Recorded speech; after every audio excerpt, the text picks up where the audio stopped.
Hello everyone, Sumer Sharma hello everyone. यार ये मेरी लाइन क्यों बोल रहा है? मेरे को बोलने दे। गुड इवनिंग बच्चे, good evening. Good evening ma'am. Good evening बच्चे, क्या हाल है? कल रिवाइज किया कि नहीं किया सब कुछ? डॉक्टर व्यास, क्या बात है। धीरज शर्मा, वेरी गुड। इंटरेक्शन बनाए रखो भाई, इंटरेक्शन बनाए रखो क्लास में। हाँ, बोलते रहा करो बीच बीच में मस्त। आप लोगों के बोलने से मेरे को एनर्जी मिलती रहती है। बोलते रहा करो मस्त। अच्छा, कौन कौन कहाँ कहाँ से है? अपना नाम और अपनी जगह का नाम बताओ यार।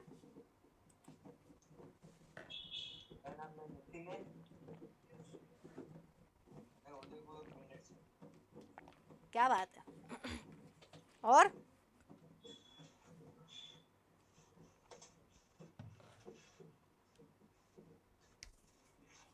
गोपाल जी कहाँ से हो? मैं बोल रहा हूँ नितिन हूँ, मैं, मेरा नाम नितिन है। अच्छा, मैं उदयपुर गुलबर्ग से हूँ। ओके, बढ़िया बढ़िया, अच्छे लग रहे हो। ऑन रखो आपका वीडियो। और क्या बात है। हर्षित, हर्षित चौबीसा, क्या हाल है आज? कैसे हो? बस बढ़िया है जी, अच्छे। बढ़िया, तैयारी हो रही है? Yes ma'am. तुम कहाँ से हो हर्षित? बिंदर, उदयपुर बिंदर राजस्थान। Okay okay. और ये इधर इधर कौन है भैया? वो सबसे लेफ्ट में, वो सुमेर शर्मा। सुमेर शर्मा कहाँ से हो? मस्त गा करौली से मैम। माउली, करौली। करौली, करौली से हो, क्या बात है। मस्त गार्डन में बैठे हो यार, फुल ऑक्सीजन लेकर के तैयार भाई मेरा। Yes ma'am. किरण, किरण बाजपेयी। हाँ, आजा आजा, वीडियो दिखाएंगे। देखे मैं भी किरण बाजपेयी क्या कर रही है। अरे अरे अरे एक तो रोटी बनाते बनाते पढ़ रही हो है किरण। नहीं मैम, ऐसा नहीं है। हाँ बढ़िया यार, दीदी सुंदर सुंदर शक्लें। तो मैं वीडियो चालू रखा करो, है अपने नाम के पीछे से छुपा के रखते हो। मस्त बढ़िया। हाँ, अब लग रहा है ना क्लास में बच्चे बैठे हुए हैं। अरे मेरे को भी अच्छा फील होता है, वरना ऐसा लगता है मैं पागल की तरह यहाँ बिना बात ही डब्बे के सामने चिल्ला रही हूँ। हाँ, ये मैडम बहुत खराब है, वीडियो चालू करवा लेती है। धीरज शर्मा क्या कर रहा है? कहाँ गया, सो गए? ये रहा, अरे यार वीडियो तो दिखा। क्या बात है, ऐसी मुस्कुराती हुई ऐसी शानदार शक्ल पीछे छुपा रखी है। कहाँ से हो धीरज? मैम आगर मध्य प्रदेश से। आगर मध्य प्रदेश, क्या बात है। आगर तुम्हारे यार बस स्टैंड के समोसे बहुत अच्छे लगते हैं। मैम जब आएंगे आपके लिए लेके आएंगे। नहीं नहीं, मैं आती हूँ उधर, खा लेती हूँ मैं। तू लाएगा तब तक खराब हो जाएंगे यार। सही है ना? जब आप मैम आप जब आओ तब फोन कर देना, मिलने आ जाएंगे आपसे। चलो चलो ठीक, पर मैं ऐसी वर्दी में नहीं आऊंगी यार। चलेगा मैम, कोई बात तुम नहीं। मुझे पहचान तो लोगे ना? जी मैम बिल्कुल। हाँ, और बाकी बाकी की पब्लिक, चलो आते जाओ यार, ऐसे वीडियो वीडियो ऑन कर रखा करो, मस्त बढ़िया दिखते रहते हो, अच्छे लगते हो, है ना। अब के साथ बढ़िया 4-5 बच्चे यहाँ पर मेरे को नजर आ रहे हैं। बाकी भी ऑन कर लो अपने अपने वीडियोस, मुझे दिखाई दोगे सब, है ना। मस्त, अब क्लास शुरू करते हैं। तो भाई लास्ट क्लास में हम लोगों ने क्या पढ़ लिया था, जरा बताओ तो मेरे को।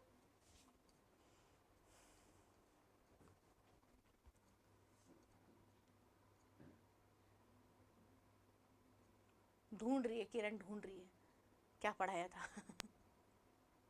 ढूंढो ढूंढो, क्या पढ़ाया था, जल्दी बताओ मुझे। मोल फ्रैक्शन हो गया। मोल फ्रैक्शन हो गया, शाबाश। मोल फ्रैक्शन हो गया था। सॉल्युबिलिटी पे से हम लोग बात कर रहे थे, और सॉल्युबिलिटी में मैं वो हीरो और हीरोइन वाली कहानी सुना रही थी तुम लोगों को। याद आया कुछ? Na+Cl-। Yes ma'am. नहीं पता? चलो तो कोई बात नहीं, शुरू से शुरू कर देते हैं। आज हम बात करते हैं लर्न एंड प्रेप में। मैं श्रुति मालवी आप लोगों का स्वागत करती हूँ, जिसमें आज हम बात करेंगे सॉल्यूशन चैप्टर की। और सॉल्यूशन चैप्टर में हम बात करेंगे सॉल्युबिलिटी की। सॉल्युबिलिटी चाहे सॉलिड की हो चाहे लिक्विड की हो, सबकी बात करेंगे। लिक्विड में सॉलिड की और गैस की, दोनों की सॉल्युबिलिटी पर आज हम बात करने वाले हैं। तो पहली ही बात करेंगे क्या, solubility of solid in liquid, solid की लिक्विड में सॉल्युबिलिटी, यानी कि पानी में शक्कर की सॉल्युबिलिटी, पानी में नमक की सॉल्युबिलिटी, उन पर बात होगी। ठीक है, तो इसमें मैंने आप लोगों को क्या बताया था, polar solutes are soluble in polar solvent and non polar solutes are soluble in non polar solvent. देखो ऐसा है, जो जैसा होता है ना वो उसी को बोलता है। ठीक है, जो जैसा होता है, यानी कि पोलर सॉल्वेंट होगा तो पोलर सॉल्यूट घुलेगा, नॉन पोलर होगा तो नॉन पोलर को ही घुलेगा। और ऑर्गेनिक कंपाउंड को घोलने के लिए ऑर्गेनिक कंपाउंड ही सॉल्वेंट की तरह आपको इस्तेमाल करना पड़ेगा। परंतु अपना जो पानी है ना, पानी H2O, जल है ना, ये जल क्या होता है, यूनिवर्सल सॉल्वेंट होता है। यूनिवर्सल सॉल्वेंट क्यों होता है मेरे बच्चों H2O, क्योंकि जब भी आप किसी आयनिक कंपाउंड को वाटर में घोलते हो तो आयनिक कंपाउंड का क्या होता है, 80% तक इलेक्ट्रोस्टैटिक फोर्स ऑफ अट्रैक्शन जो है वो इसका कम करवा देता है। ये वाटर मॉलिक्यूल Na+ और Cl- के बीच में, यानी कि किसी भी आयनिक कंपाउंड में प्रेजेंट जो इलेक्ट्रोस्टैटिक फोर्स ऑफ अट्रैक्शन है दोनों आयंस के बीच में, उसको 80% तक का क्या कर देता है बच्चों, रिड्यूस कर देता है। 80% तक जब ये किसी भी आयनिक कंपाउंड के बीच में होने वाले अट्रैक्शन को कम कर देता है ना, तो यही इसका क्या कहलाता है, डाई इलेक्ट्रिक कांस्टेंट। क्या कहलाता है मेरे बच्चों,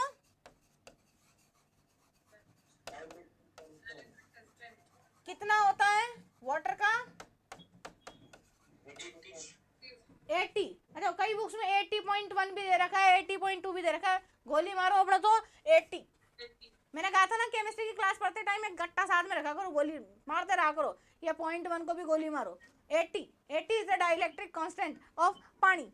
ठीक है, क्यों, क्योंकि क्या होता है, ये देखो, ये NaCl है, Na+, ये Cl-, इन दोनों में घनिष्ठ मित्रता है ना। अब इधर से Na के घर वाले आ गए, उधर से Cl के घर वाले आ गए, बताओ H2 में प्रेजेंट Cl- को कौन खींचेगा, H+ आयन खींचेगा कि नहीं खींचेगा, और वाटर में प्रेजेंट Na+ को O2- खींचेगा कि नहीं खींचेगा। फिर ये दोनों जो 100% इंटरमॉलिक्यूलर फोर्स ऑफ अट्रैक्शन है, ये कम होगा कि नहीं, धीरे धीरे धीरे धीरे धीरे धीरे धीरे धीरे, बोलो होगा। और कितना रिड्यूस हो जाएगा, 80% तक रिड्यूस हो जाएगा। और ये 80% तक इसको रिड्यूस कराने का मतलब है कि इसका डाइलेक्ट्रिक कांस्टेंट क्या होता है, 80 होता है। इससे ज्यादा डाइलेक्ट्रिक कांस्टेंट किसी का भी नहीं होता, इसलिए वाटर यूनिवर्सल सॉल्वेंट माना जाता है। कोई भी चीज उठाओ पानी में घोल दो, कैसे नहीं घुलेगी, बोलो आया क्या, कर लोगे क्या। परंतु फिर भी बहुत सारी चीजें ऐसी होती हैं जो पानी में नहीं घुलती हैं, क्योंकि यहाँ पर एक थ्योरी चलती है, क्या, लाइक डिसॉल्व्स लाइक, जो जैसा होता है वो उसमें घुलता है। ऑर्गेनिक कंपाउंड ऑर्गेनिक सॉल्वेंट्स में घुलेगा, पोलर कंपाउंड पोलर सॉल्वेंट में घुलेगा, और नॉन पोलर कंपाउंड जो है वो नॉन पोलर में घुलेगा, जैसे आप हो, है ना। अब मेरी क्लास में कौन बैठेंगे, जो इंसान होंगे, बांदर तो बैठने से रहे, है क्या कोई किसी के पूछे what is the difference between इंसान एंड बांदर, है, मानव एंड बांदर, एक पूंछ का ही तो डिफरेंस है, बाकी तो सब एक जैसे ही होते हैं, हरकतें सबकी एक जैसी यही तो डिफरेंस होता है इंसान में और जानवर में, मतलब वानर में, है ना।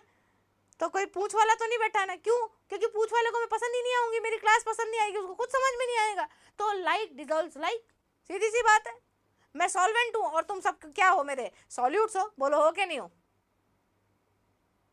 अच्छा, अभी वो थ्योरी मत लगा लेना कि मैडम हम तो अमाउंट में ज़्यादा हैं और आप अमाउंट में एक ही हो, मैं एक ही तुम सब पे भारी हूँ तो कोई नहीं, ये लर्न एंड प्रेप का प्लेटफॉर्म है बेटा, यहाँ पर चिल करो, मस्त रहो, दिमाग पे बिल्कुल प्रेशर मत रखो, माथे पे बोझ नहीं रखना है ना। एक वो होता है ना प्याला मतलब अब कोई भी गिलास भर है, अब वो आपने गिलास भर के रख रखा है ना, वो ऑलरेडी बहुत सारी चीज़ों से भरा हुआ है। हमारा नीट में सिलेक्शन होगा कि नहीं, हमारी 12th में परसेंटेज कैसी बनेगी, हमारे मतलब अब हम ऑनलाइन क्लास में ढंग से पढ़ पाएंगे कि नहीं, है ना, इसमें कुछ समझ में आएगा कि नहीं, ऑलरेडी आपने उस गिलास को भर लिया। अब मैं यहाँ से जो ज्ञान ढोल रही हूँ वो तो डालते ही बाहर निकल जाएगा, ऐसा नहीं करना, है ना। अपने पात्र को हमेशा खाली रखा करो बेटा। तो दिमाग को जितना रिलैक्स रखोगे, जितना खाली रखोगे, उतना ज्यादा उसमें भरने में आएगा। ठीक है, समझ गए ना कहने का मतलब। चलो, तो सॉल्युबिलिटी ये होती है सॉलिड की। अब when solid solute are dissolved in solvent then following equilibrium exist. मैंने आप लोगों को बताया कि भाई एक लिक्विड है, इसमें आपने कोई सॉल्यूट को डाला, ये लो जी सॉलिड सॉल्यूट के पार्टिकल्स आपने इसमें डाले। तो सॉलिड जो सॉल्यूट है इसके पार्टिकल्स, इन्होंने पार्टिकल्स ने क्या किया, सॉल्यूट के पार्टिकल्स के साथ में इक्विलिब्रियम सेट करने की कोशिश की। तो सॉलिड के पार्टिकल्स जो हैं वो सॉल्वेंट के पार्टिकल्स के साथ में मिक्स होकर के क्या करेंगे, डिसोल्यूशन करेंगे कि नहीं करेंगे, है। परंतु जब डिसोल्यूशन ज्यादा हो जाए तो बताओ सॉलिड के पार्टिकल्स आपस में डिशुम डिशुम करके, है ना, जब सॉलिड के पार्टिकल्स आपस में कोलाइड कर करके इकट्ठे हो जाएंगे। अमाउंट यार एक बात बताओ, आपने क्या करा, एक गिलास पानी लिया, एक गिलास पानी में शक्कर डाली, शक्कर पहले तो नीचे जाके बैठ जाती है ना, बोलो। आपने इसमें पानी में शक्कर डाली, शक्कर नीचे जाके बैठ गई, फिर आप मिक्स करते हो चम्मच से, है ना, वो आप घोल रहे हो उसको। तो इसका मतलब क्या हो रहा है कि इसके पार्टिकल्स, सॉल्यूट के पार्टिकल्स और सॉल्वेंट के पार्टिकल्स के बीच में क्या हो रहा है, कलिजन्स हो रहे हैं बेटा। कलिजन्स मतलब डिशुम डिशुम,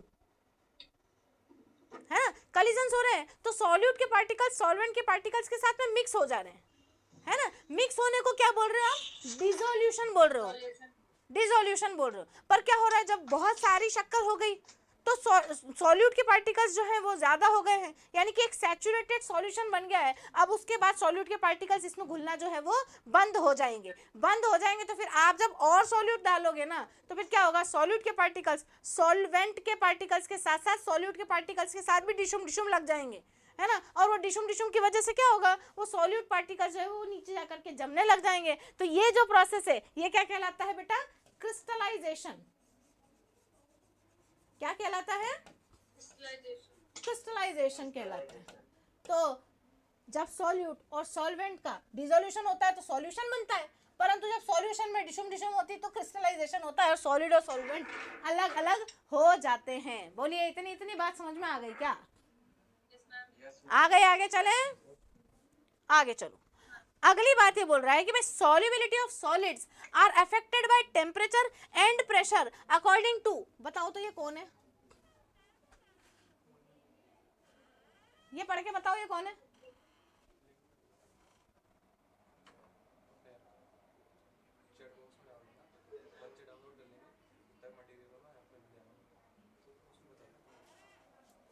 वो 11th वालों को भी देना। हाँ यार ये बताओ, ये पढ़ के बताओ ये क्या लिखा हुआ है, कौन सा प्रिंसिपल, ली चैटलर्स और हाँ ली चैटलियर्स प्रिंसिपल। और आज तक इसका नाम किसी ने ढंग से नहीं बोला।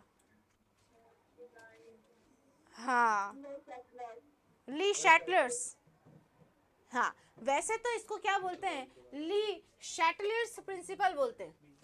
क्या बोलते हैं, ली शैटलियर्स प्रिंसिपल। क्या मतलब है भाई, दुनिया में बहुत मगजमारी है, इसके नाम के साथ ही मगजमारी बाकी रह गई क्या बस, है। अपने पास में और भी बहुत काम है, तो अपन इसको कैसे बोलेंगे, अभी हंसना नहीं कोई भी, हाँ बोलो, प्रॉमिस करते हो ना, हंसोगे तो नहीं उसको तो पहले हंसी आ रही किरण को।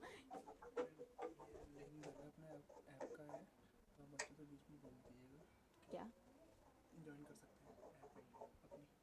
ओके, इस ऐप पे बच्चे ज्वाइन कर सकते हैं। यार तुम लोगों के पास में ना एक वो लिंक आया होगा अभी चैट बॉक्स में, है ना। इसका क्या करना है भैया से सुनो क्या कह रहे हैं, बस इतना बोल दीजिए कि उस पर क्लिक कर लेंगे, वो ऐप है अपनी। ओके इस पे आप ना क्लिक कर लो, ये अपनी ऐप का लिंक है, इस पे आपको बढ़िया सारे वीडियोस वगैरह और सॉल्यूशंस वगैरह क्या क्या मिल जाएगा इस पे। अच्छा तो इस पे ना आप जा कर के ज्वाइन हो जाओ, है ना। तो हाँ प्ले स्टोर में। ओके कर लिया, पहले कर लिया। अच्छा डाउनलोड कर लिया भैया, मेरे बच्चे बहुत समझदार हैं भैया, ऐसे कर रहे हैं। तो ये हाँ अपन बात कर रहे थे किसकी, ये क्या बीच बीच में आ गया यार। तो solubility of solid affected by temperature and pressure according to कौन सा प्रिंसिपल? अरे ले चाट ले प्रिंसिपल कौन सा प्रिंसिपल? हंसना नहीं अंकल नाराज हो जाएंगे, ऊपर से आ जाएंगे। ली चैटलीट्स प्रिंसिपल बोलो, कुछ भी बोलो, ले चाट ले प्रिंसिपल, सीधा उड़ाओ। कौन सा प्रिंसिपल? ले चाट ले प्रिंसिपल तो चाटते हैं भी इसको, कैसे चाटते हैं देखो, ये यूं बोल रहा है कि भाई सॉलिड की जो सॉल्युबिलिटी है ना वो टेम्परेचर पर डिपेंड करती है। यार देखो क्या होता है, मैं आपको एक चीज सिखाती हूँ आज। टेम्परेचर वगैरह जो है वो एंथैल्पी कहलाती है कि नहीं कहलाती है? थर्मोडायनेमिक्स में टेम्परेचर वो जो है उसको एंथैल्पी बोलते हैं। अब एंथैल्पी चेंज को हम डेल्टा एच बोल देते हैं। क्या बोलते हैं? डेल्टा एच, मतलब चेंज इन एंथैल्पी, यानी कि हीट में चेंज किया है आपने, है ना। अब मैं क्या करती हूँ, इस डेल्टा एच को कैसे पढ़ती हूँ जरा देखना, ठीक है। बड़ी काम की बात है ये, यही नहीं पूरी केमिस्ट्री में काम आएगी। थर्मोडायनेमिक्स वाली बात है, पूरी केमिस्ट्री में काम आएगी। एक छोटी सी चीज है, इसका मतलब है चाहिए और इसका मतलब है हीट। अगर आपसे कोई पूछे आपको हीट चाहिए है, तो ये क्या हो गया, डेल्टा एच का मतलब हो गया चाहिए और एच का मतलब हो गया हीट। अब आपके दो तरह के आंसर होंगे कि नहीं होंगे? अगर गर्मी में आपसे कोई पूछे आपको हीट चाहिए तो बताओ आंसर क्या होगा? नो, नेगेटिव आंसर, चाहिए ही नहीं इतनी गर्मी ऑलरेडी हो रही है, हीट लेके क्या करूंगा, है भाई। और अगर सर्दी, कड़ाके की सर्दी पड़ रही हो और आपसे कोई पूछे चाहिए हीट, तो बताओ आपका आंसर क्या होगा? Yes, your answer is positive. Yes का मतलब है कि आपका आंसर है पॉजिटिव और नो का मतलब है आपका आंसर है नेगेटिव।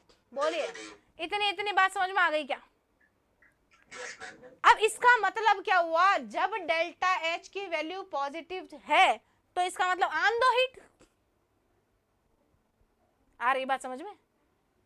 चाहिए आन दो, अवन क्या बोलता है, हाँ आने दो, है ना। आन दो मतलब आन दो, आन दो मतलब एंडोथर्मिक प्रोसेस है, मतलब ऐसा प्रोसेस जिसके लिए डेल्टा एच की वैल्यू पॉजिटिव होती है ना मेरे बच्चों, वो कैसा होता है, एंडोथर्मिक प्रोसेस होता है, ठीक है। और ऐसा प्रोसेस जिसके लिए डेल्टा एच की वैल्यू नेगेटिव होती है वो कैसा प्रोसेस होता है? एक्सोथर्मिक प्रोसेस होता है। बोलिए, बात समझ में आ गई क्या? Yes ma'am. तो डेल्टा एच की वैल्यू यदि पॉजिटिव है तो हीट लेकर के मजा आएगा, और अगर डेल्टा एच की वैल्यू नेगेटिव है तो हीट लेकर के मजा आएगा क्या? नहीं आएगा। तो भाई सॉल्यूशन के बिहाफ पे भी ऐसा ही होता है कि ऐसे सॉल्यूशंस, है ना, ऐसे सॉल्यूशंस जो कि कैसी है, मतलब सॉल्यूट और सॉल्वेंट को मिलाने पर प्रोसेस कैसी हो, सॉल्यूशन बनाने की जो प्रोसेस है, यदि सॉल्यूशन बनाने की जो प्रोसेस है उसके लिए डेल्टा एच की वैल्यू पॉजिटिव है तो इसका मतलब ये कैसा प्रोसेस है मेरे बच्चों? एंडोथर्मिक प्रोसेस है। अब एंडोथर्मिक प्रोसेस है और आपने टेम्परेचर बढ़ा दिया तो बताओ मजा आएगा कि नहीं आएगा? मजा आएगा, फेवरेबल कंडीशन है, हीट चाहिए और आपने हीट दे दी, हीट चाहिए हीट दे दी, तो इसका मतलब जो है, जो आपकी जो रिएक्शन है वो किधर प्रोसीड करेगी? Forward direction. Reaction proceeds in forward direction. Yes,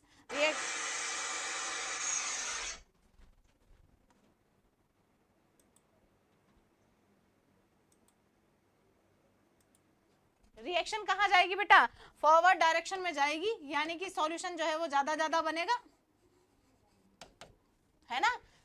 solute और सॉल्वेंट मिलाने पर सॉल्यूशन जो है वो ज्यादा बनेगा, इधर नहीं जाएगी, है ना। ये रिवर्सिबल रिएक्शन है ना। अभी मैंने बताया था ना डिसोल्यूशन और क्रिस्टलेशन, इसको रिवर्सिबल इस तरीके से बना लो, ठीक है। बट अगर यही प्रोसेस कैसी है, सॉल्यूट और सॉल्वेंट को मिलाने पर आपने बनाया सॉल्यूशन, और ये जो सॉल्यूशन बना है इसके लिए डेल्टा एच की वैल्यू नेगेटिव है। नेगेटिव का मतलब ये कैसा प्रोसेस हुआ मेरे बच्चों? एक्सोथर्मिक। क्या इसको हीट चाहिए? नहीं चाहिए। फिर भी अगर आपने टेम्परेचर बढ़ा दिया तो बताओ, ले चाट ले नाराज होएगा कि नहीं होएगा? नाराज होएगा तो बताओ रिएक्शन किधर जाएगी? बैकवर्ड। रिएक्शन प्रोसीड्स इन बैकवर्ड डायरेक्शन में, यानी कि बैकवर्ड डायरेक्शन का मतलब है सॉल्यूशन से सॉल्यूट और सॉल्वेंट अलग अलग होने लग जाएंगे। इसका मतलब जो प्रोसेस है वो कौन सी हो जाएगी? क्रिस्टलाइजेशन वाली हो जाएगी। तो इसका मतलब सॉल्यूशन जो है वो नहीं बनेगा और ले चाट ले जो है वो नाराज हो जाएगा। तो अकॉर्डिंग टू ले चाट ले, ठीक है, अकॉर्डिंग टू ले चाट ले कि भाई जब रिक्वायरमेंट हो तभी आप टेम्परेचर बढ़ाएं, वरना क्या होगा? एक्सोथर्मिक प्रोसेस के लिए अगर आपने टेम्परेचर बढ़ा दिया तो वो उधर सॉल्यूट और सॉल्वेंट में कन्वर्ट होने लग जाएगा, पानी अलग हो जाएगा और शक्कर अलग हो जाएगी। परंतु अगर एंडोथर्मिक को आपने टेम्परेचर दे दिया तो बड़ी खुशी खुशी वो सॉल्यूशन बनाएगी। बोलिए इतनी इतनी बात समझ में आ गई क्या? देखो लर्न एंड प्रेप का ही एक ऐसा प्लेटफॉर्म है जहां पर आप स्क्रीनशॉट ले सकते हैं। बाकी जितनी भी ऐप्स हैं उन सभी ने जो है अपने स्क्रीनशॉट जो है वो लेना रेस्ट्रिक्टेड कर रखा है। आप यहां से स्क्रीनशॉट लेकर के अपने नोट्स जो है वो मस्त प्रिपेयर कर सकते हो, टेंशन लेने की जरूरत ही नहीं है। बोलो आ रही ना बात समझ में? केमिस्ट्री क्लास बढ़िया, मजे तो आते हैं ना तुम लोगों को? केमिस्ट्री की क्लास पढ़नी तो नहीं पड़ती, दो तरह की पढ़ती हैं, है ना? एक तो जोरदार पढ़ती है और एक पढ़ती है? आपके पढ़ती तो नहीं है ना ये जोरदार? आराम आराम से सीखते चलो, कोई टेंशन वाली बात नहीं है, मस्त रहा करो। तो अकॉर्डिंग टू ली शैटेलाइट प्रिंसिपल अगर एंडोथर्मिक प्रोसेस है तो टेम्परेचर बढ़ाने पर जो है रिएक्शन फॉरवर्ड डायरेक्शन में जाएगी। फॉरवर्ड डायरेक्शन का मतलब है डिसोल्यूशन जो है वो ज्यादा होने लगेगा। और अगर रिएक्शन जो है वो एक्सोथर्मिक है और फिर भी आपने टेम्परेचर बढ़ा दिया तो फिर रिएक्शन को अच्छा नहीं लगेगा, उसके लिए फेवरेबल कंडीशन नहीं है। आप ऐसा मत करना वरना वो बैकवर्ड डायरेक्शन में शिफ्ट होने लग जाएगी। आप भी तो करते हो ना, गर्मी में आग हो कहीं तो दूर दूर भागते हो, बताओ बैकवर्ड जाते हो कि नहीं जाते हो? बिल्कुल वही हाल है इसका भी। किसका? सॉल्यूशन का। तो देखो यहाँ पर लिखा भी हुआ है क्या? If dissolution is exothermic then solubility decreases with increase in temperature. बोली बात समझ में आ गई क्या? ये तो हमको पहले समझ में आ गई थी। दूसरी बात, if endothermic then solubility increases with increase in temperature. बोलो इसमें कुछ समझाने लायक है? यही सारी चीज तो मैं आपको पहले ही बता चुकी हूँ। अगली बात करते हैं, टेम्परेचर के बाद में उसने प्रेशर की भी बात बोली थी कि प्रेशर भी पर भी डिपेंड करती है सॉल्युबिलिटी। परंतु मेरे को एक बात बताओ मेरे बच्चों, यहाँ पर सॉल्यूट कैसा है? सॉलिड सॉल्यूट है। अब सॉलिड सॉल्यूट को कहाँ दबाओगे? कंप्रेसिबल है क्या? तो और सॉलिड कैसे होते हैं?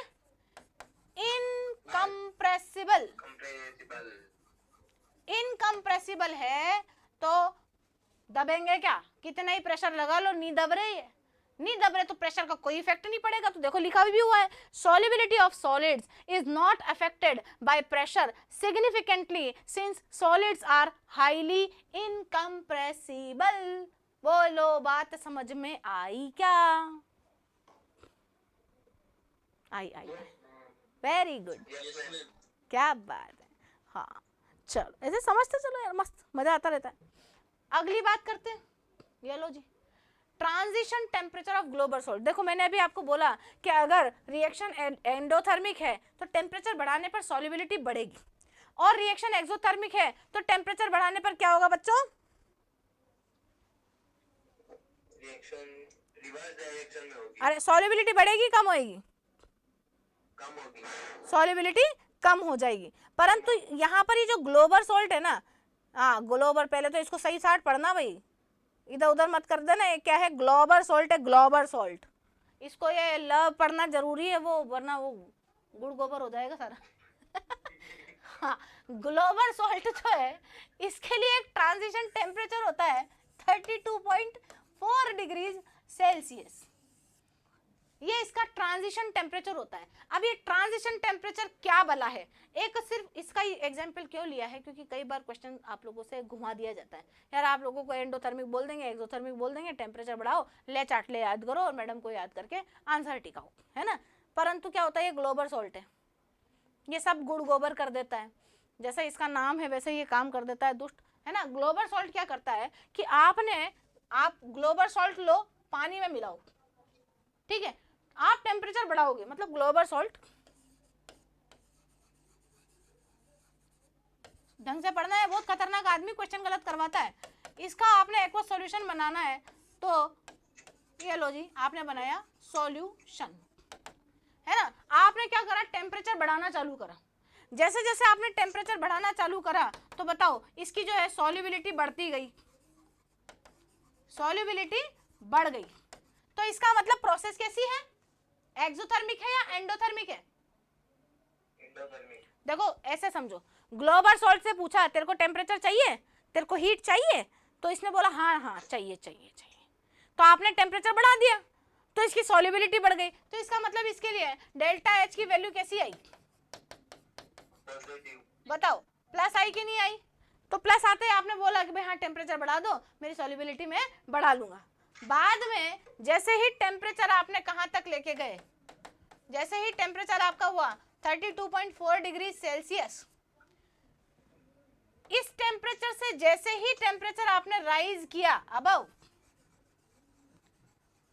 जैसे ही आपने सोचा कि यार थोड़ा सा तेज ही कर देते हैं, है ना, कहाँ तक बेचारा इंतजार करता रहेगा ग्लोबल सॉल्ट, है, ले भाई तेरा टेम्परेचर हम बढ़ा देते हैं और कर देते हैं तेरे टेम्परेचर को क्या 32.4 डिग्रीज सेल्सियस। अब 32.4 डिग्री सेल्सियस से अबव जैसे ही आपने टेम्परेचर दिया तो इसकी सॉल्युबिलिटी जो है ना बेटा वो कम हो गई,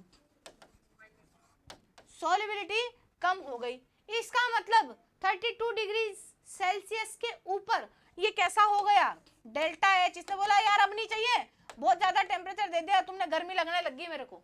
यार ये कैसा आदमी है कि यार 32.4 डिग्री सेल्सियस के नीचे तो बोल रहा है टेम्परेचर बढ़ाओ, है ना, और 32 के ऊपर जाते बोल रहा है कि मेरे को हीट नहीं चाहिए। यानी कि 32 डिग्री सेल्सियस, 32.4 डिग्री सेल्सियस से नीचे तो ये कैसा रहता है, एंडोथर्मिक रहता है।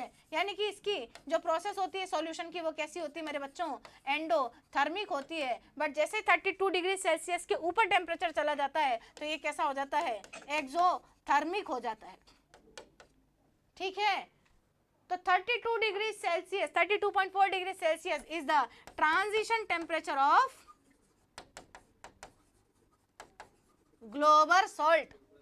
ये ट्रांजिशन टेम्परेचर हुआ किसका, ग्लोबल सॉल्ट का। अच्छा ऐसा क्यों होता है, ये कोई एक्सेप्शन नहीं है, there is no exception in chemistry. और मेरी स्पेशलिटी यही है कि I am teaching exception less chemistry, एक भी एक्सेप्शन नहीं है केमिस्ट्री में। ये तुम्हारे दिमाग में ना गंद भरी हुई है, पता नहीं किसने तुम्हारे दिमाग में डाल दिया। बताओ किस किसने सुना है कि केमिस्ट्री रटने वाला सब्जेक्ट है, इसने सुना है, और किसी, हाँ इसने भी सुना है, वेरी गुड, शाबाश। रटने वाला सब्जेक्ट किस किसने सुना, वेरी गुड। केमिस्ट्री में बहुत सारे एक्सेप्शन है, हर चीज का एक्सेप्शन है, ये किस किसने सुना है। हाँ हाँ ऐसे थम्स अप करते जाओ, और क्या, हाँ दिख रहा है मेरे को कितने सारे, बहुत सारे बच्चों ने सुना है, very good. Chemistry illogical subject है, केमिस्ट्री का कोई लॉजिक ही नहीं है, ये किस किसने सुना है। ये नहीं सुना ये नहीं सुना कि केमिस्ट्री में कोई कंसेप्ट काम नहीं आते, बिना लॉजिक का सब्जेक्ट है, नहीं सुना। चलो कुछ, हाँ कुछ तो ढंग का सुन लिया। तो भैया रटने वाला सब्जेक्ट तो मैथमेटिक्स है। कौन कौन मानते हो कि मैथमेटिक्स रटने वाला सब्जेक्ट है। अरे मैथ्स रटने वाला सब्जेक्ट नहीं होता तो तुम फॉर्मूला क्यों रटते, बताओ। तो भाई ये किसने सिखाया तुमको कि केमिस्ट्री रटने वाला सब्जेक्ट है। 1 2 3 4 भी तो रट रट के याद करे हैं, तो केमिस्ट्री कहाँ रटने वाला सब्जेक्ट हो गया। दूसरा, केमिस्ट्री में एक्सेप्शन ही एक्सेप्शन है। अरे कहाँ एक्सेप्शन है बेचारा, ये बोल रहा है ना कि मेरा ट्रांजिशन टेम्परेचर है, और ये ट्रांजिशन टेम्परेचर क्यों है उसका कारण अब मैं बताऊंगी, आज तक किसी ने नहीं बताया होगा। इसका कारण देखो क्या है कि ग्लोबल सॉल्ट में क्या होता है, ग्लोबल सॉल्ट का फॉर्मूला होता है मेरे बच्चों Na2SO4.10H2O। आज तक इसको टीचर्स ऐसे पढ़ाते हैं, ग्लोबल सॉल्ट एक्सेप्शन है, कोई एक्सेप्शन नहीं है भैया। आज सुन लो, देखो .10H2O का मतलब क्या है, इसके अंदर क्रिस्टलाइन वाटर प्रेजेंट है कि नहीं है। जब भी डॉट करके अपन कोई चीज लिखते हैं जैसे CuSO4.5H2O, तो 5H2O क्या है, क्रिस्टलाइन वाटर है कि नहीं है। Yes ma'am. Na2CO3.24H2O, बताओ 24H2O क्रिस्टलाइन वाटर है कि नहीं है। तो ये क्रिस्टलाइन वाटर का मतलब क्या है कि Na2SO4 के 1 मोल के क्रिस्टल में, 1 मोल में मालूम है ना कितने मॉलिक्यूल्स होते हैं, 6.023 इंटू 10 की पावर 23 नंबर ऑफ एवोगैड्रो के बराबर, ठीक है ना। इतने सारे मॉलिक्यूल्स, इतने सारे नंबर ऑफ मॉलिक्यूल्स मिलकर के 1 मोल बनाते हैं। अब 1 मोल मॉलिक्यूल्स जब आपस में मिल करके एक क्रिस्टल का फॉर्मेशन करते हैं, एक क्रिस्टल लैटिस का फॉर्मेशन करते हैं, उस लैटिस की छोटी छोटी इंटर पार्टिकल जो स्पेसेस होती है ना बीच में, उनमें जा करके 10 मोल्स ऑफ H2O जा करके ट्रैप हो जाता है। जैसे वो मच्छर वाला बैट किसने चलाया है, हाँ मच्छर वाला जो बैट होता है उसमें मच्छर फंस जाता है ना, चटक चटक चटक चटक करके, हाँ है ना। तो जैसे उसमें मच्छर फंस जाता है ना, क्योंकि उसके वो छेद होते हैं, उसके बीच में मच्छर घुस जाता है और मच्छर फंस जाता है, ट्रैप हो जाता है। तो बिल्कुल वही का वही काम यहाँ पर होता है, किसके साथ में, क्रिस्टलाइन वाटर के साथ में। क्रिस्टलाइन वाटर का मतलब है कि भाई 1 मोल CuSO4 में 5 मोल H2O के मॉलिक्यूल्स जा करके फंस जाते हैं। तो ये जो फंसे हुए H2O के मॉलिक्यूल्स है, इनको कहा जाता है क्रिस्टलाइन वाटर, क्योंकि CuSO4 के क्रिस्टल में जाकर के ये कैसे हो गए हैं, ट्रैप हो गए हैं इंटर पार्टिकल स्पेसेस में। आ गई क्या बात समझ में।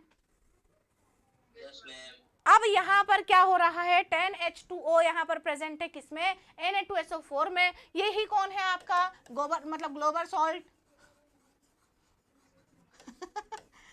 ये कौन है आपका ग्लोबल सॉल्ट। अब क्या होता है, बड़े मजे से 32.4 डिग्री सेल्सियस तक तो इसका सॉल्युबिलिटी जो है ये बढ़ाता रहता है टेम्परेचर बढ़ाने पर जैसे ही 32.4 डिग्री सेल्सियस टेम्परेचर आता है ना बेटा, इस टेम्परेचर के बाद में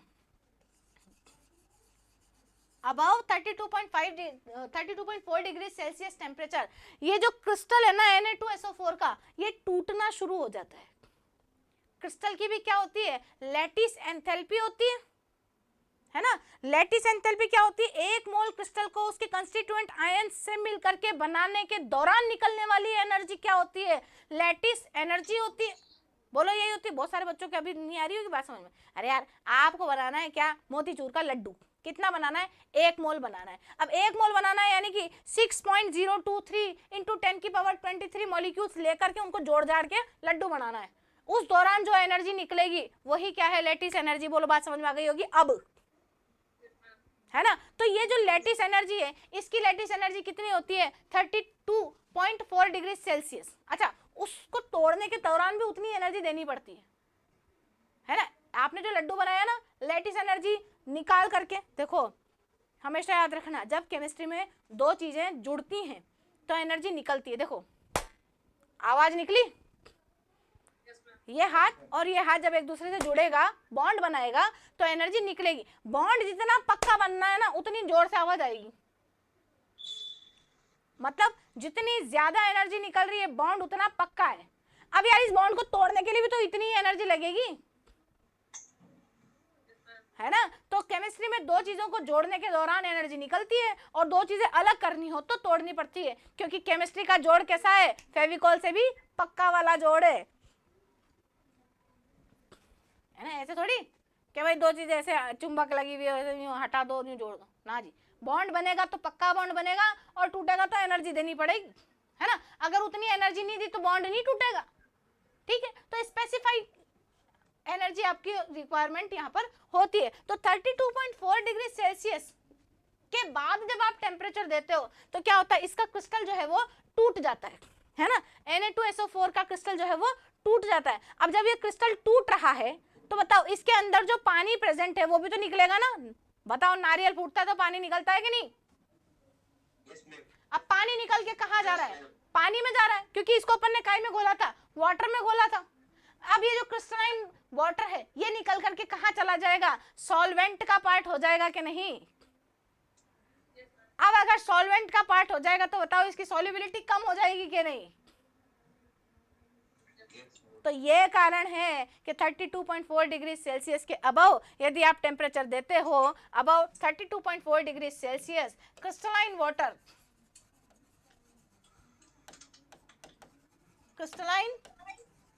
वाटर इज बिकम, आ गया समझ में, a part of solvent, that is why solubility decreases। बोलिए अब आ गया क्या? This is an exception। अब इस एक्सेप्शन को समझाने के लिए इतनी डीप तक आपको केमिस्ट्री पढ़नी पड़ेगी और इतना डीप तक जाकर के बच्चों को टाइम देना पड़ेगा, वरना आप यही लगाओगे कि क्या है ये तो exception, and there is no exception in chemistry. बोलिए आई प्रूव माई सेल्फ। समझ में आया? तो 32.4 डिग्री सेल्सियस पर ग्लोबल सॉल्ट के साथ में क्या होता है? उसका क्रिस्टल टूट जाता है and the crystalline water becomes the part of a solvent, और जब सॉल्वेंट का अमाउंट बढ़ जाता है तो सॉल्युबिलिटी जो है वो कम हो जाती है। बोलिए आ गई ना? शाबाश। आगे बात करते हैं solubility of gas in liquid की।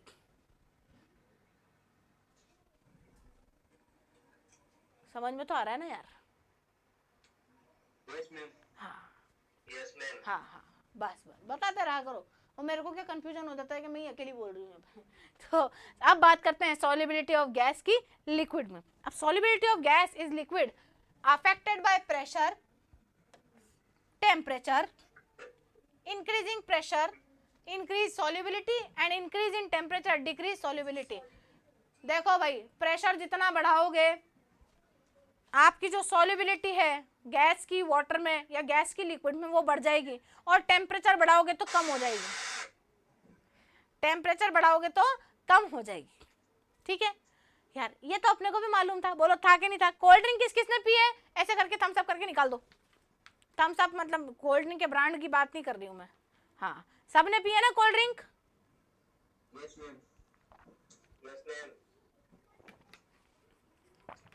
किसी ने कोल्ड ड्रिंक को गर्म उबाल के पिया है क्या? हाँ, कोई ऐसा हो कि नहीं आज तो हम कोल्ड ड्रिंक की चाय बना के पियेंगे। ऐसा तो कोई नहीं है ना भाई। हाँ, तो यार कोल्ड ड्रिंक की चाय क्यों नहीं बनाते हो आप?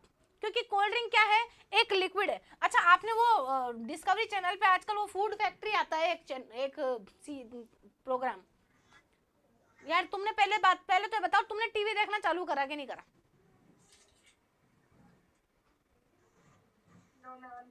नहीं करा? कैसे लोग हो यार, होमवर्क ही नहीं करते हो तुम केमिस्ट्री का। मैंने बोला था ना यार, केमिस्ट्री पढ़नी है तो टीवी तो देखनी पड़ेगी, ऐसे क्या करते हो? चलो कोई बात नहीं, मैं जिस प्रोग्राम के बारे में बोलूँ ना वो प्रोग्राम आप यूट्यूब पे निकाल करके वही देख लिया करो। ठीक है? नहीं देखने देते ना घर वाले, कोई बात नहीं, मैं जिस प्रोग्राम के लिए बोलूँ उस प्रोग्राम को निकाल करके आप यूट्यूब पे देख लिया करो।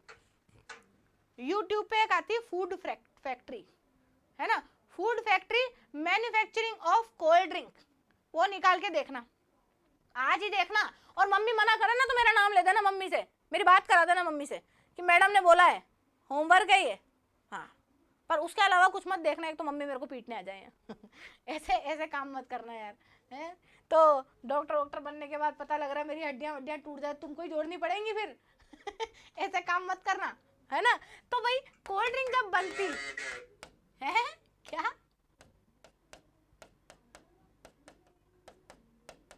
तो जब आप कोल्ड ड्रिंक बनती हुई देखोगे ना बच्चों, तो क्या देखोगे कि 250 ml वाली जो बोतल होती है ना, वो 250 ml शरबत वाली जो बोतल है वो आराम से वो नाचती जो है वो आगे खिसकती जाती है, और उसके ऊपर ना प्रेशर लगा करके उसके अंदर कार्बन डाइऑक्साइड गैस घोल देते हैं, क्योंकि cold drink are called as carbonated water. बोलो, कार्बन डाइऑक्साइड गैस होती है ना उसके अंदर, जब पीते ही झन्नाटा मचता है जोरदार। और अगर मुंह बंद करके किसी ने डकार ले ली तो मजा आ जाता नाक में। किस किस के साथ में हुआ है ऐसा? बताओ ना, थम्स अप करके बताओ। हुआ है, हाँ हो जाता है यार, कोई बात नहीं। तो क्या होता है, 250 ml पानी की जो बोतल होती है ना बेटा, उसमें जब कार्बन डाइऑक्साइड गैस घोलते हैं या फिर वो नींबू सोडा, हाँ ऐसे झन्नाटा मचता है। अरे वाह यार क्या इमोजी भेजी, मजा आ गया। तो वो नींबू सोडे वाली जो दुकान होती है ना, उसमें भी आप देखो एक छोटा सा सिलेंडर लेके वो बैठा रहता है ना, वो बनाने के बाद में वो बोतल में डालता है शरबत को और उसके अंदर जोर से प्रेशर से वो गैस भर देता है। तो देखो प्रेशर बढ़ाओगे, इंक्रीजिंग प्रेशर इंक्रीजेज सॉल्युबिलिटी। आ गई बात समझ में? प्रेशर बढ़ाओगे तो सॉल्युबिलिटी बढ़ेगी। अरे मेरे को इसके अंदर ये पानी की बोतल है मेरे पास में, है ना, मान लो इसमें इतना पानी है, अब मैं इसमें यूं फूंक मारूंगी तो थोड़ी ना इसमें गैस घुलेगी। वो करते हो ना तुम, एक स्ट्रॉ ले लेते थे अपन बचपन में, है ना, और लेयर पानी के गिलास में बुड़बुड़ बुड़बुड़ करते थे, तो उसमें कार्बन डाइऑक्साइड थोड़ी घुलती थी? घुलती थी क्या? उसको पीने के बाद में कार्बोनेटेड वाटर का मजा आता था क्या? कि नहीं साहब, निकाल तो हम भी कार्बन डाइऑक्साइड ही रहे, है ना, तो हम एक स्ट्रॉ लेंगे, इसके अंदर डालेंगे और दे हवा छोड़नी शुरू कर देंगे। ऐसा मत करना।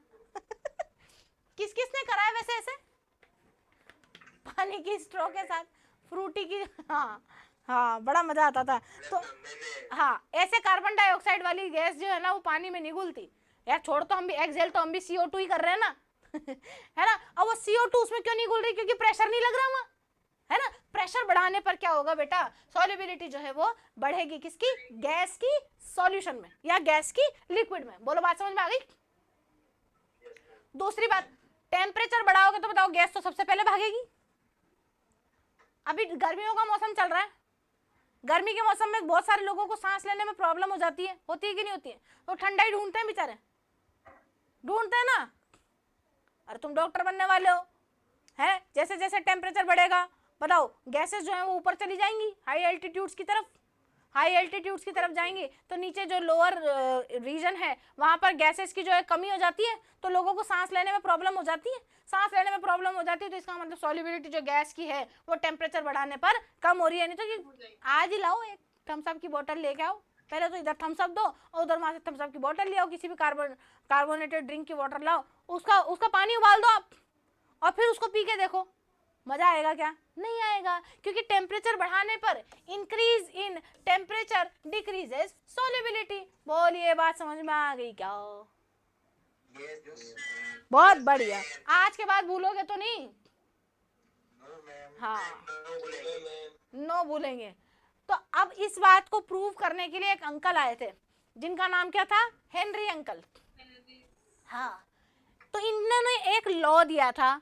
हेनरी ने बोला था कि लॉ मैं सिखाता हूं, तो वहां से ये बना था क्या? Henry law. ठीक है, हेनरी आया, it can be stated as the constant at constant temperature solubility of a gas in liquid is directly proportional to the partial pressure of the gas present above the surface of liquid or solution। यार ये एक liquid है, ठीक है, ये liquid के ऊपर बहुत सारी गैसेस जो हैं बैठी हुई हैं, है ना। कुछ गैस ऐसे नीले कलर की है ना, कुछ गैस जो है वो पिंक कलर की है, कुछ गैस जो है ये रेड कलर की है ना, और कुछ गैस जो है वो ग्रीन कलर की। बनाऊं क्या हुआ? ग्रीन कलर की भी कुछ गैसेस हैं। ये लो, किसको डांट रहा भाई? बताओ, ये जो बोतल है इसमें जितना पानी भरा हुआ है इसके ऊपर गैस ही गैस है कि नहीं है? दिख रहा है पानी? दिख रहा है? Yes, ma'am. Yes, ma'am. अभी दिखेगा। ये जो ग्लास है इसमें इतना पानी भरा हुआ है, इसके ऊपर क्या है? गैस है। अब कोई एक पर्टिकुलर गैस तो है नहीं, बहुत सारी गैसेज हैं। हाइड्रोजन भी होगी, ऑक्सीजन भी होगी, कार्बन डाइऑक्साइड भी होगी, नाइट्रोजन भी होगी, अमोनिया भी होगी, मीथेन भी होगी, मनमान सारी गैसेज होंगी इसके ऊपर। अब जिस गैस का मोल फ्रैक्शन या पार्शियल प्रेशर ज्यादा है ना, वही गैस ज्यादा घुलेगी। बोलो, पार्शियल प्रेशर मतलब समझते हो कि नहीं? पर्टिकुलर प्रेशर एक गैस का अपॉन टोटल प्रेशर। आ गई अब बात समझ में? तो पार्शियल प्रेशर मतलब समझ गए क्या कि कोई एक पर्टिकुलर गैस, जितना ज्यादा अमाउंट में वो गैस होगी उतना ही ज्यादा उसका प्रेशर होगा, है ना। अब जितना ज्यादा पार्शियल प्रेशर होगा गैस का उतना ही ज्यादा इसमें सॉल्युबिलिटी होगी कि नहीं? अरे यार इसकी सरफेस के ऊपर प्रेशर लगाएगी कि नहीं लगाएगी वो गैस? तो हेनरी ने क्या बोला कि जिस गैस का पार्शियल प्रेशर ज्यादा होता है लिक्विड की सरफेस के ऊपर, वही गैस उस सॉल्यूशन में या उस लिक्विड में ज्यादा घुलती है। बोलिए इतनी बात समझ में आ गई? ये नहीं समझ में आई हो तो एक बात और बोल रहा है, क्या? मोल फ्रैक्शन ऑफ गैस। मैंने क्या बोला कि जितने ज्यादा मोल्स होंगे उतना ही ज्यादा प्रेशर होगा एक पर्टिकुलर गैस का।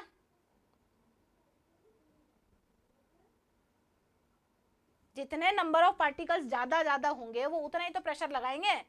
अरे इस सॉलिड की, इस लिक्विड की जो सरफेस है इसके ऊपर 15 मॉलिक्यूल्स तो ग्रीन गैस के बैठे हुए हैं, 2 मॉलिक्यूल्स पिंक वाली गैस के बैठे हुए हैं, 8 मॉलिक्यूल नीली वाली गैस के बैठे हुए हैं। तो बताओ किसका मोल फ्रैक्शन ज्यादा होगा? ग्रीन वाली का होगा। अब उसका मोल फ्रैक्शन भी तो ज्यादा आएगा। तो जिस गैस का मोल फ्रैक्शन ज्यादा आ रहा है उसका पार्शियल प्रेशर भी तो ज्यादा लगेगा। आया? तो आप ऐसे भी बोल सकते हो, अरे आया कि नहीं आया? आया। हाँ। तो जिस गैस का पार्शियल प्रेशर ज्यादा यानी कि उसका मोल फ्रैक्शन ज्यादा, तो मोल फ्रैक्शन और पार्शियल प्रेशर एक दूसरे के डायरेक्टली प्रोपोर्शनल हुए कि नहीं हुए? तो घुलने वाली गैस का मास भी तो उतना ही ज्यादा होगा। The mole fraction of gas in solution is proportional to the partial pressure. तो बताओ mass of dissolved gas is directly proportional to the partial pressure of gas, होगा कि नहीं होगा? होगा। हेनरी लॉ समझ में आया कि भाई जिस गैस पर जो गैस, जिस लिक्विड के ऊपर जो गैस जितना ज्यादा दबाव डाल रही है, अयो हाँ, चिल्लम चिल्ली मचाओ, है ना, पर ऐसे भी मत मचाओ यार। तो मोल फ्रैक्शन जिस गैस का ज्यादा होगा उस गैस का पार्शियल प्रेशर भी ज्यादा होगा, तो उस गैस का dissolution, mass of a dissolved gas जो है वो भी ज्यादा होगा। यही किसने बोला? अपने हेनरी ने बोला कि भाई mass of a dissolved gas is directly proportional to the partial pressure of a gas and partial pressure of a gas is directly proportional to the mole fraction of that gas. बोलो आ गई क्या बात समझ में? किसने बोला था? ये हेनरी ने बोला था। तो हेनरी ने बोला the partial pressure of the gas in vapour face is proportional to the mole fraction of gas in the solution। बताओ होगा कि नहीं होगा? तो भाई partial pressure of gas is directly proportional to the mole fraction. अब directly proportional के sign को जब आप हटाओगे तो बताओ आपको एक कांस्टेंट लगाना पड़ेगा कि नहीं लगाना पड़ेगा? प्रोपोर्शनल साइन को बराबर के साइन में कन्वर्ट करने के लिए प्रोपोर्शनल साइन लगाना पड़ता है। प्रोपोर्शनल साइन हटा रहे हो ना तो प्रोपोर्शनलिटी कांस्टेंट लगेगा। कौन सा कांस्टेंट लगेगा? ये बात आज के पहले किसी को नहीं पता थी, जरा थम्स अप करके मेरे को बता दो, ईमानदारी से बता दो। नहीं पता थी ना? वेरी गुड, अब पता लग गई ना। प्रोपोर्शनल साइन को हटाने के लिए जो कांस्टेंट लगाना पड़ता है उसे कहते हैं बेटा प्रोपोर्शनलिटी कांस्टेंट। वो ए बी सी डी तुम्हारी मर्जी पड़े जोन सा रखते हो आप, रख दो के एक्स। अब क्योंकि ये हेनरी ने दिया था ना, ये के जो है एक तरह का प्रोपोर्शनलिटी कांस्टेंट है और दिया किसने था? हेनरी ने दिया था ना। तो इसने कहा कि मैं तो अपने नाम का एच भी यहाँ पर लिखूंगा, तो इसने के एच लिख दिया। तो के एच क्या हो गया? प्रोपोर्शनलिटी कांस्टेंट हेनरी का कांस्टेंट हो गया। बोलो क्या हो गया? हेनरीज कांस्टेंट हो गया। बोलो हो गया ना? तो बताओ P इज इक्वल टू के एच इंटू एक्स। बोलो समझ में आया ना? आ गया। तो Henrys constant is not a universal constant. ये कोई यूनिवर्सल कांस्टेंट नहीं है, इसकी वैल्यू फिक्स नहीं है, चेंज होती रहती है। किस पर डिपेंड करती है? It depends on nature of gas and temperature. KH increases with increase in temperature, therefore solubility of gas decreases। बोलिए इतनी बात समझ में आ गई क्या? अगर यहाँ से KH की वैल्यू फाइंड करनी हो तो बताओ कर सकते हो कि नहीं? Partial pressure of a gas upon mole fraction of a gas. तो बताओ हेनरी कांस्टेंट की वैल्यू आ जाएगी कि नहीं? अब हेनरी कांस्टेंट की वैल्यू प्रेशर पर भी डिपेंड कर रही है और मोल फ्रैक्शन पर भी डिपेंड कर रही है, तो कहां से कांस्टेंट होगी बेचारी? सारी बातों का मतलब समझ में आ रहा है ना?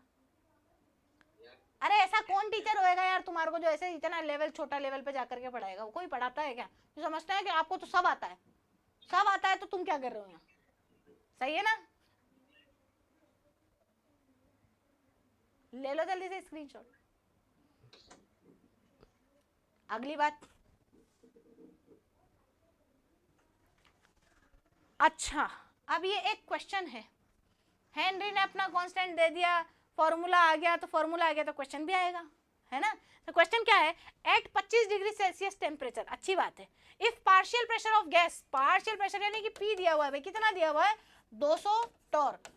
टॉर जो है ना वो प्रेशर की यूनिट होती है बेटा, torr, bar, mm of hg, ये सब क्या होती है? प्रेशर की यूनिट्स होती हैं। तो 200 टॉर तो क्या है? पार्शियल प्रेशर दे रखा है, और मोल fraction of gas is 5 × 10⁻³ calculate its KH। बताओ KH, अभी थोड़ी देर पहले फॉर्मूला लिखा था अपन ने, कर लोगे क्या? तो वे प्रेशर कितना है? 200 अपॉन 5 × 10⁻³ 5 की टेबल में 200 आता है कि नहीं? 40 बार। और 10 की पावर नीचे से ऊपर जाएगी तो प्लस में हो जाएगी कि नहीं हो जाएगी? तो बताओ KH की वैल्यू आ जाएगी कि नहीं आ जाएगी? 40 × 10⁻³ अगला क्वेश्चन देखें, ये लो उड़ाओ जरा।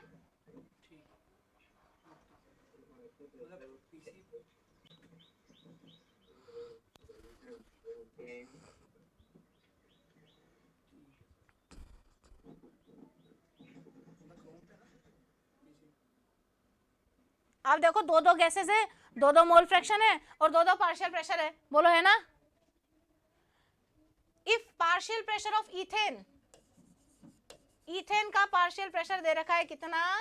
6.56 × 10⁻³ gram of ethane is 1 bar contains इतने ग्राम। अरे ये तो इसका वो है मोल फ्रैक्शन, मास दिया हुआ है, मास इतने ग्राम, ये तो मास दिया हुआ है, और प्रेशर दिया हुआ है कितना? 1 बार। अच्छी बात है। तो यानी कि एक गैस का तो M1 और P1 दिया हुआ है। इफ द सॉल्यूशन इतने ग्राम इथेन, तो बताओ कितना? यानी कि इसका जो है M2 दे रखा है 5 × 10⁻², और आपसे क्या पूछा है? P2 पूछा है। बोलो इस फॉर्मूले को कौन कौन समझ गया? इथेन गैस के अगर इतने मास घुले हुए हैं इतने प्रेशर पे, तो इतने मास कितने प्रेशर पे घुलेंगे? यही तो पूछ रहा है। तो यार M1 upon P1 is equal to M2 upon P2। कर लोगे क्या? तो जरा बताओ मेरे को इसका आंसर निकाल के, P2 कितना आया?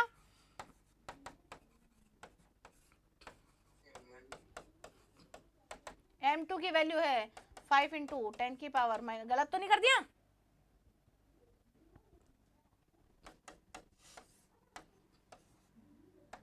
(6.56 × 10⁻³ लो जी, कर दिया? कर लोगे कार्यक्रम कि मैं बताऊं?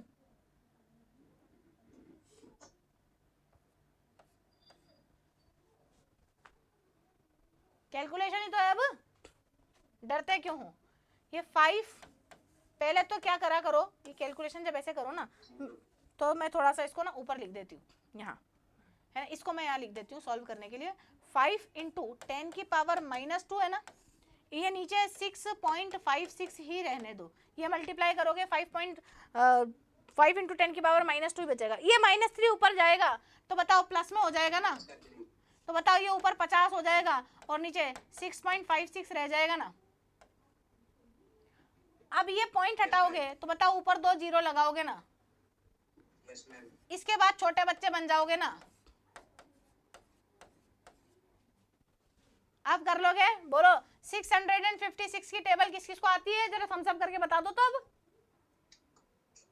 हाँ शाबाश, आपको कुछ नहीं करना है, आगे की डिजिट देखनी, पीछे की तो अपन मिला लेंगे। बोलो आंसर क्या आया?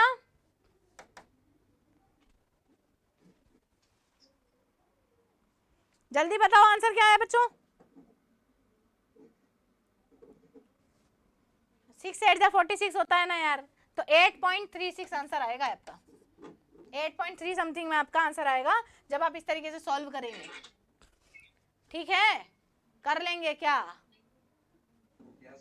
बहुत बहुत धन्यवाद है आपको, क्योंकि ये क्वेश्चन अब आपके लिए है। हेनरी कांस्टेंट की वैल्यू दे रखी है, मोल फ्रैक्शन दे रखा है, प्रेशर निकालना है, जल्दी से निकाल दो, 1 मिनट का टाइम देती हूँ।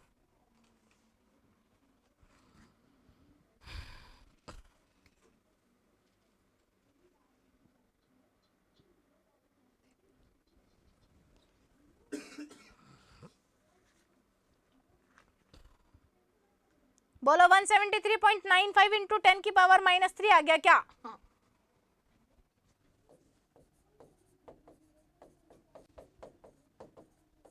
ये इसका आंसर है, कर लो, आना चाहिए। अरे कर भी रहे हो कि नहीं कर रहे हो? सबने अपने अपने वीडियोस बंद कर दिए, क्या बात है? ये मैडम बड़ी खराब है, ऑनलाइन में भी इतना ध्यान रखती है, अगर इसकी क्लास में ऑफलाइन बैठ जाते तो हालत ही खराब कर देती। ऐसा सोच रहे हो क्या?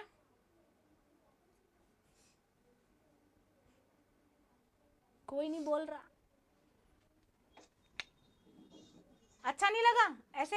ये थम्स डाउन का मतलब क्या होता है भाई? अच्छी नहीं लग रही क्या मेरी क्लास?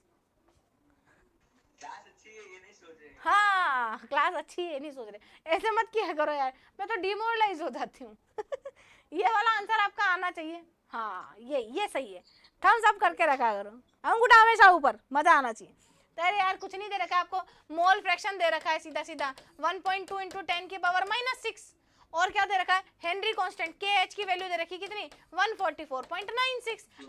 अभी थोड़ी देर पहले अपन ने देखा था क्या? P = KH × X। बताओ फॉर्मूला लगा दोगे तो मल्टीप्लाई कर तो करना है, अब इतनी देर लगती है, ये आंसर आएगा। ठीक है, नेक्स्ट क्या है? एप्लीकेशन होगी भाई हेनरी लॉ की। देखो 2 मिनट में हेनरी लॉ की एप्लीकेशन समझते हैं अपन। क्या है application? Partial pressure is directly proportional to the mole fraction. बोलो समझ में आई थी क्या नहीं आई थी बात? इसका प्रोपोर्शनल साइन हटा करके हेनरी कांस्टेंट लगाया था कि नहीं लगाया था? तो P = KH × X। अगर पार्शियल प्रेशर को मैं 1 एटमॉस्फेरिक कर दूं तो बताओ ये 1 हो जाएगा कि नहीं हो जाएगा? तो KH = 1/x आएगा कि नहीं आएगा? KH = 1/x आएगा, तो बताओ ये बराबर साइन को हटाऊंगी, प्रोपोर्शनल साइन लगा दूंगी, तो इसका मतलब क्या है? मोल फ्रैक्शन जैसे जैसे बढ़ेंगे KH की वैल्यू वैसे वैसे कम होएगी, और मोल फ्रैक्शन जैसे जैसे बढ़ेंगे बताओ सॉल्युबिलिटी बढ़ रही थी। तो टोटल मिला के बात ये है कि जैसे जैसे मोल फ्रैक्शंस की वैल्यू बढ़ेगी, सॉल्युबिलिटी जो है गैस की वो भी बढ़ेगी, सॉल्युबिलिटी बढ़ेगी, और जैसे जैसे KH की वैल्यू बढ़ेगी वैसे वैसे सॉल्युबिलिटी जो है वो कम होगी। तो बताओ गैस की सॉल्युबिलिटी किन किन चीजों पर डिपेंड करती है? उसके मोल फ्रैक्शन और उसके हेनरी कांस्टेंट की वैल्यू पर डिपेंड करती है कि नहीं? करती है। इसके अलावा भी जो KH की वैल्यू है ना, 2 चीजों पर और डिपेंड करती है, टेम्परेचर पर भी डिपेंड करती है। जैसे जैसे टेम्परेचर बढ़ाओगे KH की वैल्यू बढ़ेगी, और KH की वैल्यू बढ़ेगी तो बताओ सॉल्युबिलिटी कम होगी। और दूसरी बात है नेचर ऑफ गैस, गैस के नेचर के अकॉर्डिंग KH की जो है ना वैल्यूज बेटा अलग अलग कैलकुलेट करके रखी हुई है। कैलकुलेट करने के बाद में KH की वैल्यू जो सबसे कम आती है ना, सबसे कम मिनिमम KH की वैल्यू जो है ना वो अमोनिया की होती है, यानी कि ammonia is the most soluble gas in liquid, याद रखना ये हमेशा। और सबसे ज्यादा जो KH की वैल्यू आती है ना वो इस हीलियम की आती है। मैक्सिमम वैल्यू ऑफ KH जो है ना वो हीलियम का होता है। अब हीलियम के लिए KH की वैल्यू मैक्सिमम है तो इसकी सॉल्युबिलिटी भी मिनिमम होगी लिक्विड में। आ गया क्या? उल्टा है। तो बताओ नेचर ऑफ गैस, हीलियम का सबसे ज्यादा KH, H2 का उससे कम, N2 का उससे कम, O2 का उससे कम, तो सॉल्युबिलिटी इसकी जस्ट उल्टी। आ गई बात समझ में? ओके, तो solubility and KH are inversely proportional to each other. इतनी बात समझ में आ गई? तो सबसे ज्यादा सॉल्युबिलिटी किसकी? अमोनिया की। और सबसे कम सॉल्युबिलिटी किसकी? बोलो, हीलियम की। तो हेनरी लॉ के ऊपर जितनी भी पंचायती अपने को करनी थी वो अपन कर चुके हैं जी। हेनरी लॉ की पंचायती खत्म। तो टॉपिक भी खत्म। और आज के लिए आप लोगों को इस श्रुति मालवी की तरफ से बहुत बहुत धन्यवाद, जो आपने मेरे को 1 घंटे तक झेला। मैंने आपकी जान खाई और आपने बड़े प्रेम से बैठ करके अपनी जान मुझे खिलाई, उसके लिए बहुत बहुत थैंक यू। आप लोगों को कुछ नहीं करना है बेटा, जितना भी आप लोगों को पढ़ा दिया गया है उसको रिवाइज करो और करते जाओ क्या असली तैयारी। ओके बेटा, बाय।